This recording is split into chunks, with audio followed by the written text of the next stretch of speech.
What is going on, people of YouTube? My name is Kurtyoy and welcome to the Game Week 27 preview. And it's getting exciting now because there's only 16 teams playing football. 8 games. I know it looks a bit dire, but what does that mean? 4 teams are not playing.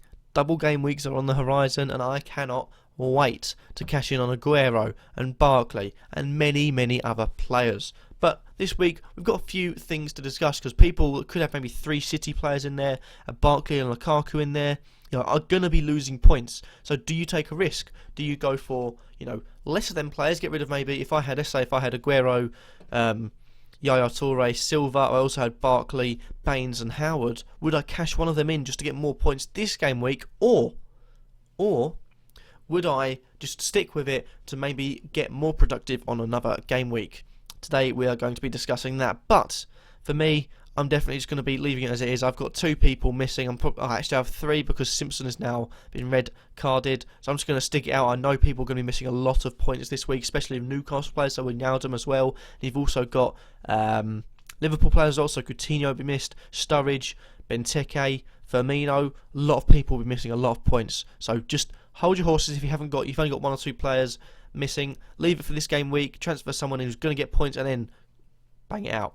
But who are we going to put in? Basically, I'm going to go through them really quick because I'm really bunged up and really not feeling too well. So, starting off, Stoke goalkeeper Jack Butland. He's got a nice tidy home game against Villa. And as we all know, Villa likes to concede goals, and that was at their own place. Away from home, who knows? Stoke proved to be good against Bournemouth. They did concede, however, but Villa, didn't score against a very rocky Liverpool defence, so Stoke should be fine. Moving on to choice number 2, we have a Watford goalkeeper by the name of Aurelio Gomez, who has gone off the boil a little bit, picked himself up a few saves this week, but again, conceding a goal. He's got a nice and tidy fixture against Bournemouth, who did score, but I feel like with Watford's, stability at the back, they'll be able to knock out a nice and tidy, hopefully clean sheet for Aurelio Gomez.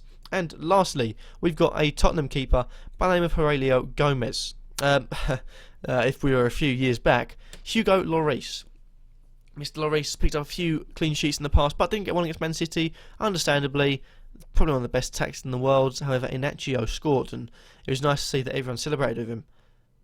Yeah, that means no one celebrated with him. But Mr. Hugo Lloris is in there because he's got a nice game against Swansea. Swansea don't like to score, and also haven't scored against a few big teams, so gives a good chance for Hugo Lloris to get a few clean sheets. And talking about Spurs, why don't we play on them and get Eric Dier into our team? He's picked up 1 point at City because he got a yellow card, didn't really get any bonus points, didn't get forward much, but I understand that because it's City. However, against Swansea, probably going to get a clean sheet. You can go forward as well, have that licence, maybe grab a goal or assist or 2 or 3 maybe if we're very lucky, and getting him in your teams is definitely worth your while. We'll get a clean sheet. I'm pretty sure we'll get a clean sheet. Now we move on to a Stoke defender.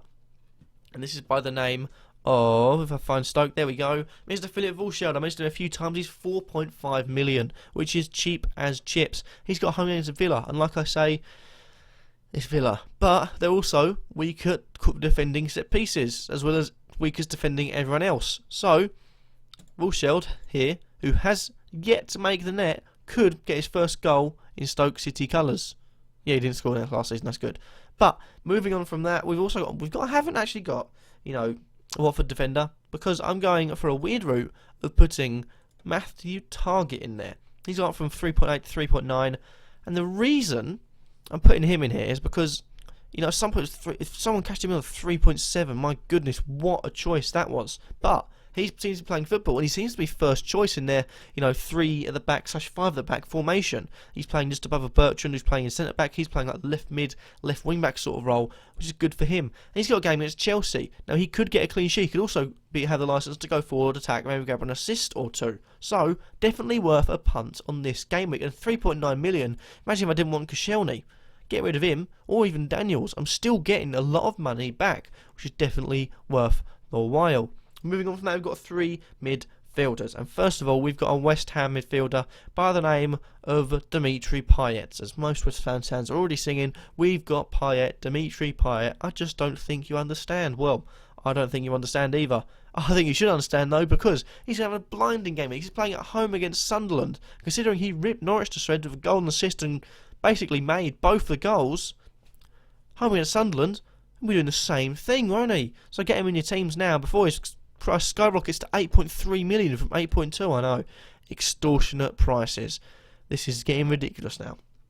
Moving on to our second midfielder, who's actually in my team. I'm not going to go on to Leicester. He's Riyad Mahrez, who didn't have a guest game week against Arsenal because Danny Simpson lost his temper and ruthlessly got a second yellow card, even though I think it was a bit harsh, to be honest. But he did lose his temper. And, not really. But he's got a nice and tidy game week coming up against Norwich, and Norwich like to concede goals. I conceded 2 against West Ham with Mahrez and Vardy and Okazaki and Albrighton and Drinkwater and Kante. It could be in a bit of trouble, let's put it that way. So Mahrez definitely should go in your teams. And lastly, we've got... You could put any Spurs midfielder in there, but I decided to go with the man who is in form at 8.5 million, Mr. Christian Eriksen, who is storming away with the points at the moment. Another 10 against Man City, grabbing himself a goal and bonus points. He's hot property. He's hot property. Considering at one point he went down to 8.3, should have cashed in on him, but he didn't, and he's just played brilliantly. Goals against Sunderland, could play against Sunderland, could play against Palace, could play against Norwich, could play against Man City.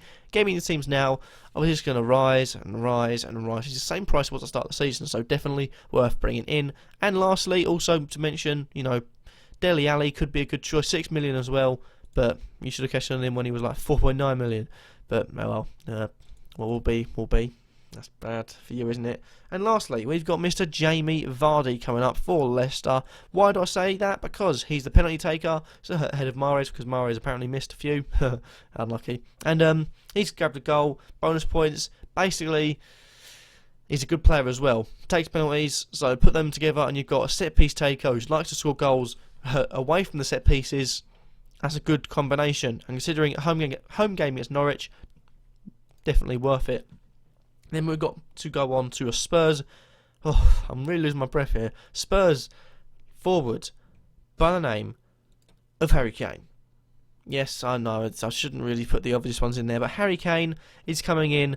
He's on a impressive, season so far. 26 games played, 16 goals and 2 assists. Not bad for the one season wonder. Makes you think, doesn't it? Anyway. Moving on from that, Harry Kane's going to have a good game week. I should have mentioned that as well. He's got a home game against Swansea. They like to concede, but especially against Harry Kane, I feel like he's definitely got a chance of making something of that game. And lastly, an ex-Spurs player. I did it in the review. I got goalkeepers mixed up. Oh, actually, I did it this episode, I should say. I probably nearly did it again. But Crystal Palace striker by the name of Emmanuel Adebayor. Now, considering Crystal Palace strikers altogether this season have scored one. Adebayor's come in and made that 2. And I feel like he's a quality striker. He can score goals. He's a menace to defend against. And coming up away against West Brom, I feel like he's got a good chance of making, a meal of the defence and just making himself, just something you do not want to play against if you're a defender. And that is the reason why I'm sticking him in there. Also, 5.8 million. I think he'll get at least another 5 goals for the rest of the season. So definitely worth bringing him in, considering you've got Sunderland away and Liverpool at home to come. Could be a game where you get 4 goals in 4 games. But needless to say, thank you guys for watching. Quickly run over who I've got in my team, or who you should bring in. Jack Butland of Stoke, Fabio Gomez of Watford, Hugo Lloris of Spurs, Eric Dier of Spurs, Philip Fulshed of Stoke, Matt Targett of Southampton, Payet of West Ham, Mahrez of Leicester, Eriksen of Spurs, Vardy of Leicester, Harry Kane of Spurs, and Adebayor of Crystal Palace. Thank you guys for watching. If you like this video, then leave a like. Let me think in the comments down below, and subscribe if you feel like I'm worthy. And hopefully I'll catch you all in the next video. Have a good game week, and peace.